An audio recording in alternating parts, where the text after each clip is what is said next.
Transtorno de devaneios excessivos é aquela condição em que a pessoa se sente viciada em fantasias mentais de uma forma que essa compulsividade acaba afetando negativamente a vida dela. A pessoa não consegue ser produtiva, às vezes não consegue ter uma vida social satisfatória, acaba negligenciando diversos aspectos da vida, como educação, carreira, que a pessoa está ocupada demais investindo nessas fantasias. Tem processo de vínculo emocional com personagens dessas fantasias que podem ser totalmente fictícios ou idealizações de pessoas reais. Então essas fantasias elas têm um papel de preencher alguma coisa que está faltando na vida da pessoa. E a minha hipótese, que foi até tópico da minha tese de mestrado, é que o que está faltando é um senso de pertencimento. Se você não sabe se você tem o transtorno de devaneios excessivos ou se seus devaneios chegam nesse nível patológico, você pode fazer o teste no Guia da Vida, o link está aqui embaixo. Aqui no canal também tem muitos outros vídeos sobre esse tema, se você se interessa, se inscreva então no canal. Eu também tenho muita coisa para trazer sobre esse assunto no futuro. Essa é a minha especialidade dentro da psicologia. Mas o que é esse senso de pertencimento? O ser humano ele evoluiu para viver em sociedade, em grupo.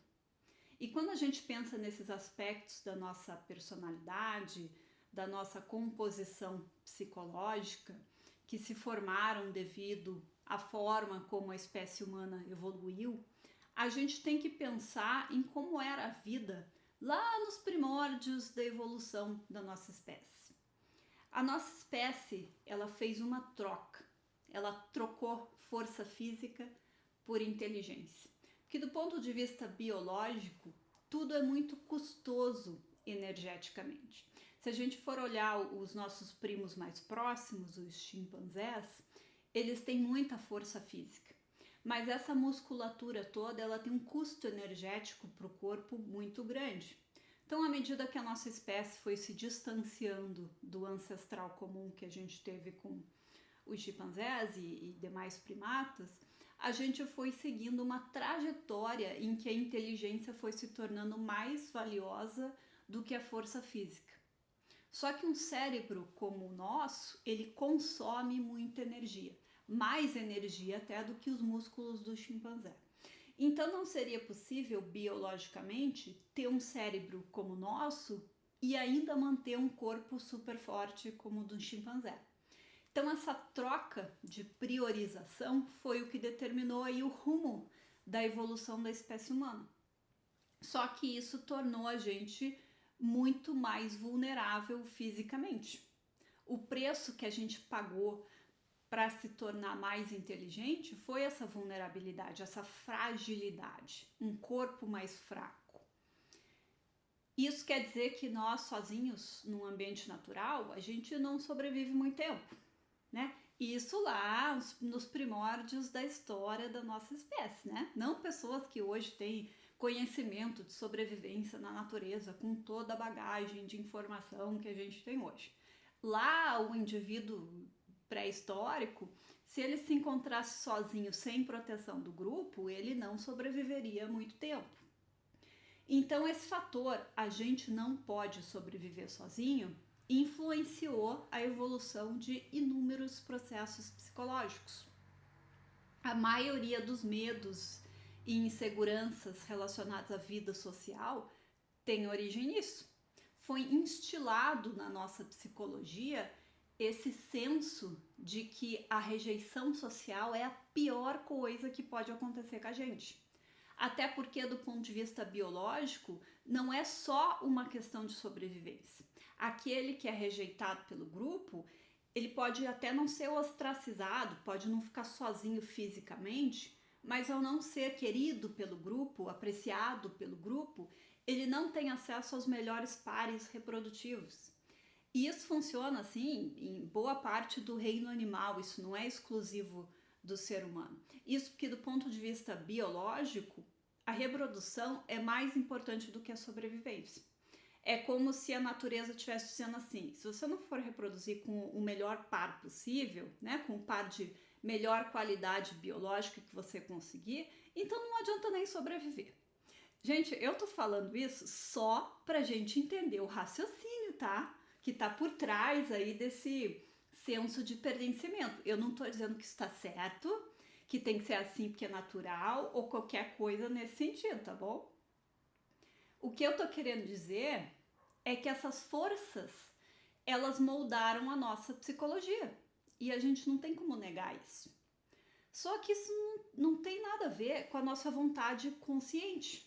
Isso está em outro nível, né? A pessoa pode não querer ter filho, por exemplo, porque na cultura em que a gente vive isso é aceitável. Isso não significa que a pessoa está indo contra a natureza ou qualquer coisa nesse sentido. A vontade da pessoa, as decisões que um indivíduo toma no século XXI, com toda a compreensão que a gente tem, elas podem sobrepairar e divergir bastante de todo esse mecanismo natural. O que eu quero trazer aqui é que o senso de pertencimento ele sai disso e ele é muito forte porque tem essas duas questões que são primordiais do ponto de vista biológico, sobrevivência e reprodução. Então, mesmo no mundo de hoje, por exemplo, a gente pode se isolar hipoteticamente. Uma pessoa, se tiver dinheiro suficiente, pode se fechar dentro de um apartamento, pedir tudo pela internet, não interagir com nenhuma pessoa. Ela pode passar anos assim. Então, assim, no mundo de hoje, fisicamente, a gente pode fazer isso. Mas as consequências psicológicas de fazer isso, elas podem ser severas também. Né? A pessoa pode até gostar desse isolamento, dessa solidão, mas ela pode estar sofrendo danos psicológicos que estão fora do alcance consciente dela. Ela nem sabe o que está acontecendo. Porque o inconsciente, o que ele está detectando? Opa, não tenho um grupo social, um grupo que me protege, que me ajuda a obter os recursos que eu preciso, que me expõe a potenciais pares românticos de qualidade, que vai me ajudar quando eu preciso. Não tenho ninguém em quem eu possa confiar. E aí esse inconsciente começa a produzir efeitos para levar a pessoa a buscar esse pertencimento. Que efeitos são esses?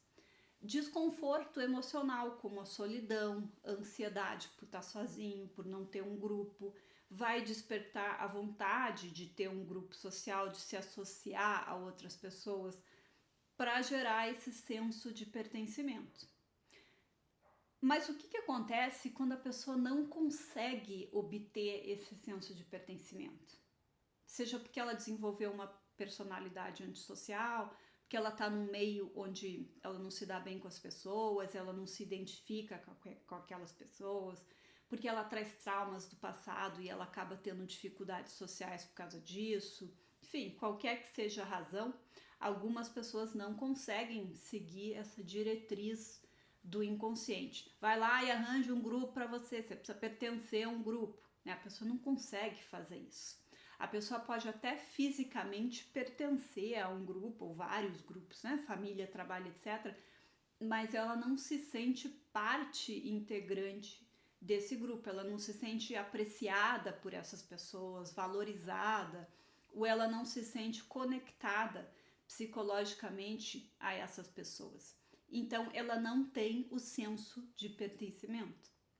Então, o pertencimento não é a pessoa simplesmente fazer parte de um grupo, ter família, ser casado, ter amigos, né? A pessoa tem que se sentir parte integrante daqueles grupos. Ela precisa curtir fazer parte desses grupos. Isso é que vai gerar esse senso de pertencimento. E aí, então, quando a pessoa não consegue gerar esse senso de pertencimento, o que o inconsciente faz? Ele eleva o nível. E o que é essa elevação de nível? Ansiedade num grau mais acentuado, depressão, um desconforto cada vez maior com a situação. Porque ele está lá operando de acordo com as regras lá da Idade da Pedra. Não pode não ter pertencimento. É muito ruim para os objetivos biológicos não pertencer a um grupo. Né? Eu falo inconsciente, mas eu estou me referindo a todos esses mecanismos que ocorrem aí nos bastidores da nossa mente, fora da nossa esfera consciente. Só que a hora que isso acontece, que esse desconforto é muito grande, que o senso de pertencimento da pessoa está muito ferido, a pessoa se sente um peixe fora d'água no ambiente dela, às vezes ela até sofre agressões emocionais dos outros, às vezes até físicas, e ela não consegue remediar isso, e aí o inconsciente vai elevando cada vez mais o nível dessa resposta para fazer a pessoa tomar uma atitude, remediar a situação, mas a pessoa não consegue remediar a situação. Então, nesse embate, a mente consciente da pessoa arranja uma solução. O nosso lóbulo frontal aqui, que é o nosso grande diferencial da nossa espécie, ele é especialista em encontrar soluções para problemas. O inconsciente não faz distinção entre o que é real e o que não é real. Quem sabe essa distinção é o nosso nível consciente. Aliás, é por isso que sonhos noturnos podem ser assim tão malucos, né? A hora que o consciente está desligado, tudo é possível. As coisas mais bizarras lá no sonho, a gente perde a capacidade de dizer, isso aqui é estranho. Quando a gente obtém esse discernimento durante o sonho e a gente consegue pensar um pouquinho e julgar o que está acontecendo, esse é o sonho chamado sonho lúcido. É porque o consciente está parcialmente ligado enquanto a gente está sonhando. Então a mente consciente da pessoa, ela arranja uma estratégia para acalmar os ânimos e reduzir esses efeitos que o inconsciente está causando, essa ansiedade, essa vulnerabilidade, essa solidão, essa tristeza, essa depressão. Mesmo que a pessoa não tenha se dado conta desse processo, por exemplo, a pessoa pode nunca ter chegado no ponto de uma depressão, porque ela usa a estratégia antes de chegar nesse ponto. E que estratégia que é essa? A imaginação. Porque como o inconsciente não sabe o que é real, o que não é, a pessoa cria esse senso de pertencimento numa fantasia e dá uma acalmada nos ânimos do inconsciente. E o negócio nunca é 100% resolvido, que o consciente da pessoa sabe que aquilo não é verdade, que é só uma fantasia. Então fica aquele loop. Quando a pessoa pensa na situação dela, essa informação vai passar para o inconsciente. E aí ele fica revoltado. Ô fulano, você tá me enganando? Brincadeira, hein? Aí ele eleva o nível de novo, desconforto emocional. Aí vem fantasia de novo. E aí o consciente se acalma. Ufa, temos o nosso pertencimento, né? E dali a pouco ele se dá conta de novo, né? Não é verdade? E fica esse loop que não acaba nunca. Porque o que a pessoa realmente está fazendo com essas fantasias? Ela está criando o senso de pertencimento.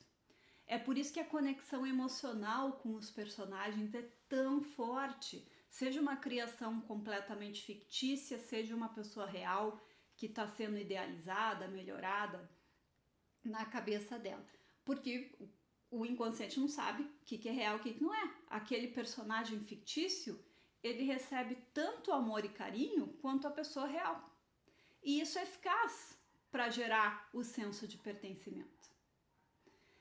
Esse senso de pertencimento é uma sensação de que a pessoa pertence de corpo e alma a um grupo, de que ela tem tudo a ver com aquele grupo, de que aquelas pessoas apreciam e valorizam ela, que é o sonho dourado de consumo do inconsciente que está seguindo as regras biológicas.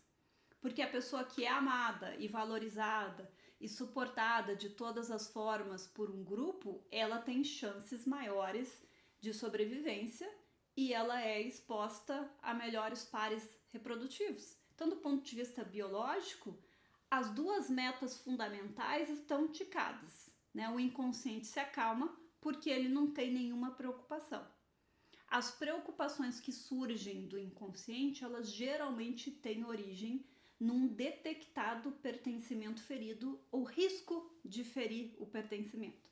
Vergonha, medo de ser julgado negativamente pelos outros, ansiedade social, os medos de diversos tipos que se relacionam ao feedback alheio, como medo de falar em público, medo de perder o apoio ou o suporte das pessoas, medo de ser ridicularizado, de sofrer bullying. Então, o nosso inconsciente ele trabalha dia e noite para garantir o maior pertencimento possível, porque ele está a serviço das metas biológicas, mesmo que isso incorra em sofrimento e desconforto para a gente. Ele joga a gente numa depressão se a gente insistir em não criar esse pertencimento que é tão necessário do ponto de vista biológico. E isso, por outro lado, é claro que isso já é assunto para outro vídeo, porque a gente está se estendendo demais aqui, né? Isso torna a gente vulnerável a pessoas e grupos manipuladores e às vezes até mal intencionados, né? Como cultos religiosos, partidos políticos, grupos de diversas naturezas que instilam um senso de pertencimento na pessoa para fisgar ela e fazê-la ter essa sensação de que ela finalmente encontrou o grupo dela, né? Que aquelas pessoas são o máximo, que finalmente dão valor para ela e etc. E aí eles extraem dinheiro da pessoa, fazem ela trabalhar de graça, né, para causa. Mas isso aí é coisa que a gente pode discutir em outro vídeo mais para frente. É como esses grupos e organizações exploram a necessidade de pertencimento para tirar vantagem das pessoas. Tem muita coisa para a gente falar sobre esse tópico. O senso de pertencimento ele não é muito falado aí na psicologia, mas ele está por trás de inúmeros processos psicológicos. E a gente precisa entender isso para a gente saber lidar com essas necessidades sem cair nas armadilhas, como nesse exemplo aqui do uso de uma estratégia maladaptativa, que gera mais problemas do que está tentando resolver, né? Que é o uso da imaginação, das fantasias para despistar o inconsciente que está buscando um senso de pertencimento para garantir aí as metas biológicas que foram embutidas na nossa psicologia. Deixa um likezinho aí se esse vídeo foi útil para você, isso me ajuda bastante. Eu vou ficando por aqui, um grande abraço para você, até a próxima.